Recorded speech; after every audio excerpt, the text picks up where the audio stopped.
everybody feels good, after the game is over with. And obviously because Cooper Rush found a way to get it done. It wasn't pretty necessarily in the second half, but he found a way on that final drive. Noah Brown with a big catch. CeeDee Lamb handling business on that last drive. And yes, Brett Maher. That's Brett Maher. Oh, you better put some respect. I don't like the way you emphasize. No, hold on. Say it nicely. Hold on now. You saying like it's disgusting. Hold on now. You act like you about to throw up. Look Stop here. that, KG. Here, I'm gonna keep it all the way 100 with you. Nice. This wasn't the same dude. Give him this thing that we ran out of here in 2019. But my man came up big. Yes, he did Yesterday. So you said nicely. You said it. You should play that back. He said Brett Maher. I said exactly what you heard. What I said. You heard exactly what I said because everybody was thinking what I was thinking before that kick went up. All right, Brett. All right, Brett, this is what we brought you back for, and guess what? Never a doubt. Never a doubt. Never a doubt. Brett Maher from 50 yards got it done yesterday. You know what? He ain't missed a kick this year.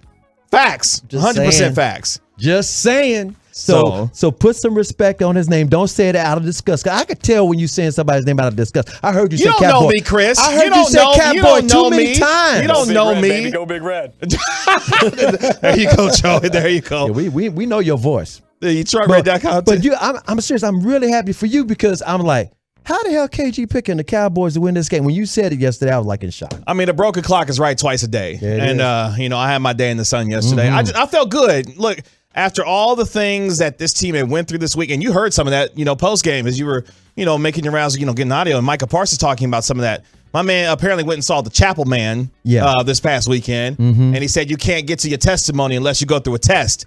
And he and his teammates took that to heart because they went through some things this past week, losing their franchise quarterback, dealing with, all the quote-unquote noise around them. They blocked it out, and Noah Brown's season showed up. Yeah. Let me give props to the chaplain. That they got Chapel. They got Team Chaplain.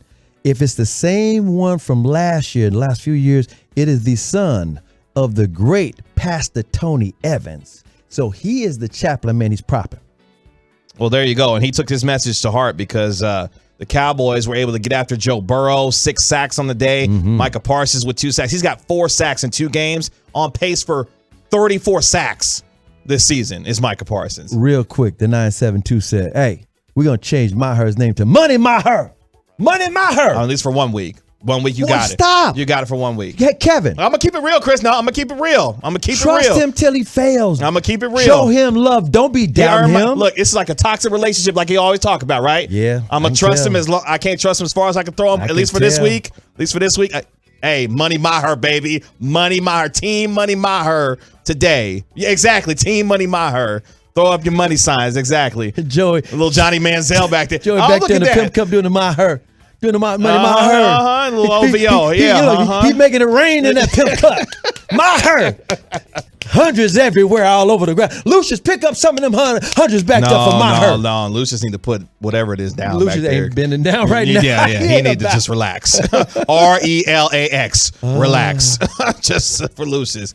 But hey, that's how we kick off the Get Right with Reggie KG on 105 through the Fan. What was the turning point in the Cowboys game yesterday as Cooper Rush was able to help this Cowboys football team get it? And what was your turning point in yesterday's football game? When they went on 4th and 2. Yeah.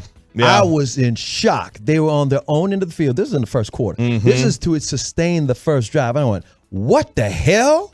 I could not. First of all, I was like, I know Mike McCarthy didn't call this. I knew it was over Kellen Moore's head. Kellen Moore ain't calling that by himself.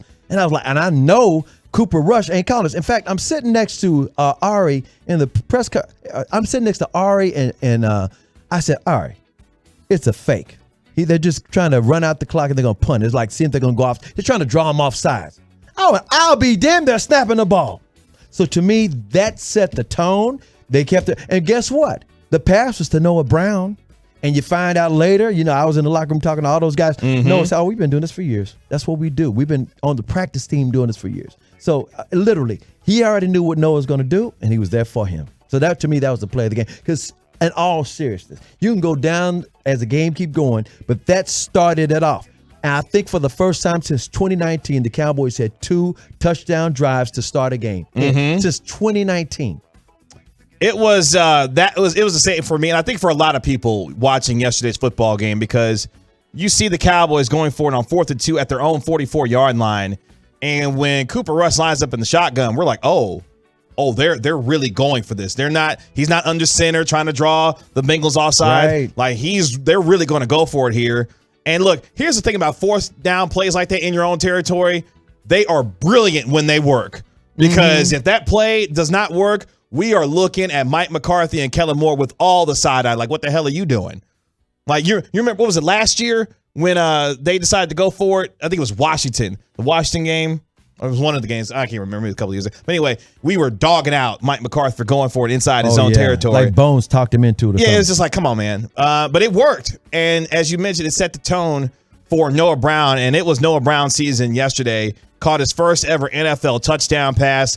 Had some big catches throughout the course of the ball game. And obviously had the big tipped catch that he had on the final drive as well. So, look. It wasn't pretty at times, especially in the second half, was not great. But what you found, what they were willing to do yesterday, they were able to make enough plays. And what I loved most about yesterday's game was it was a team effort. It was a complete team effort. Offense, defense, special teams.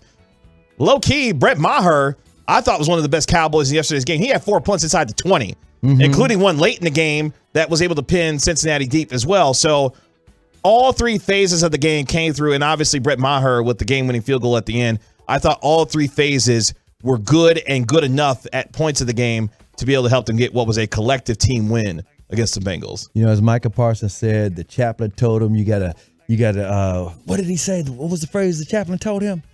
He said, you got to go through a test to get a testimony? You gotta go through your test to get your testimony. I said that's the son of Dr. Tony Evans. Let me give him his name. It's Jonathan Evans.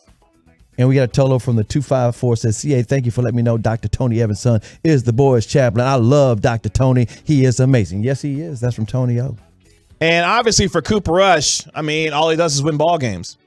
All he does is win, no matter what. Now, don't get me wrong. Your hands in the air, say, what? And then it's there. And then it's there. Stand up. There's no illusions about who Cooper Rush is as a quarterback. But what he did yesterday was make enough plays when it counted most. And you saw, obviously, in the first two touchdown drives, effectively moving the football, especially on that first drive to get eventually what was a touchdown on what was a 12-play, 75-yard drive that took up nearly 6.5 minutes, in the first quarter. So I'm not going to assign some larger narrative to all of this because in the NFL, as you know, now they play 17 of these things. It's 17 one-game regular seasons. That's right. And this week, they won their regular season matchup against the Cincinnati Bengals. Now it's on to New York, a team that's now 2-0. They got an ugly win on Sunday against the Carolina Panthers. But at least for the confidence of this team now, they know that Cooper Rush can do it multiple times. He did it last year in Minnesota, and now this week was able to make enough plays for this team to win a football game. But more importantly, the team won this game. Micah Parsons, who we'll talk about throughout the course of the show, is making a case already to be the defensive player of the year through just 2 weeks. 4 sacks. Should have got it last year. Through 2 games. They wanted Lawrence Taylor to be the only rookie to ever be defensive player of the year. That's the only. Yeah, T.J. Watt had a great year, but T.J. Watt, all he did was break the sack record. Yeah, but still, he didn't do what Micah Parsons did, and they just didn't want anybody other than Lawrence Taylor. I'm going to always say this: they didn't want anybody other than Lawrence Taylor as a rookie to get defensive player of the year. And look, now he is setting himself up for a massive year when it comes to what teams are going to be seeing from him, how teams are going to have to defend him.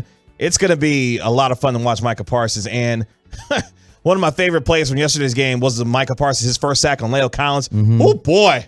When you're talking about used and abused Leo Collins on that sack. Think about this. Lyle has had T.J. Watt and Micah Parsons back-to-back. Mercy! And he just that's not fun. He tossed Lyle Collins around like a big old trash can. Yeah, that's not fun at all. Ain't no fun at all. And guess what? Speaking of Jerry, Jerry's favorite player, Dorrance Armstrong, got into the act with 2 sacks yesterday. Got him a sack too.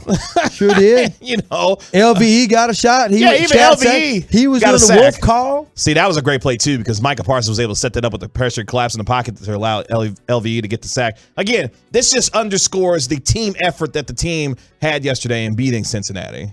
I was saying this. Even Trayvon Diggs was out here tackling people Exactly. yesterday. I was saying this yesterday. I was out at the Star Thursday to do my pregame interview with Tyler Smith. And I was just absolutely amazed and impressed that whole team was just happy and confident. I'm not talking about like overconfident. I'm talking about like, oh, we good. We straight. And I talked about this overnight. I said, I hope they win. Mm-hmm. I don't see it. I can't imagine it.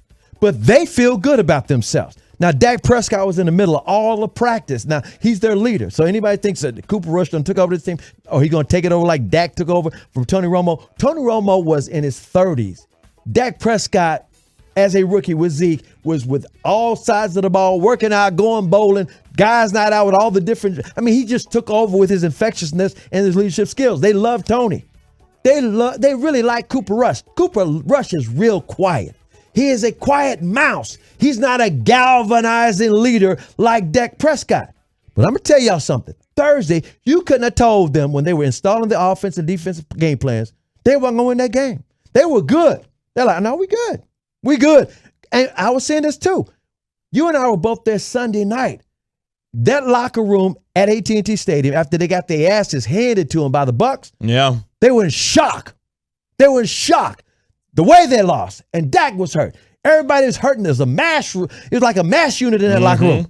Thursday, a whole different atmosphere at the start. I was like, they act like they got a chance, and I was glad for them. So everybody, enjoy this. That's all I got to say. Because you just said it best. This is a 17-game season. Buckle up. It's a roller coaster. Enjoy this ride for at least a week.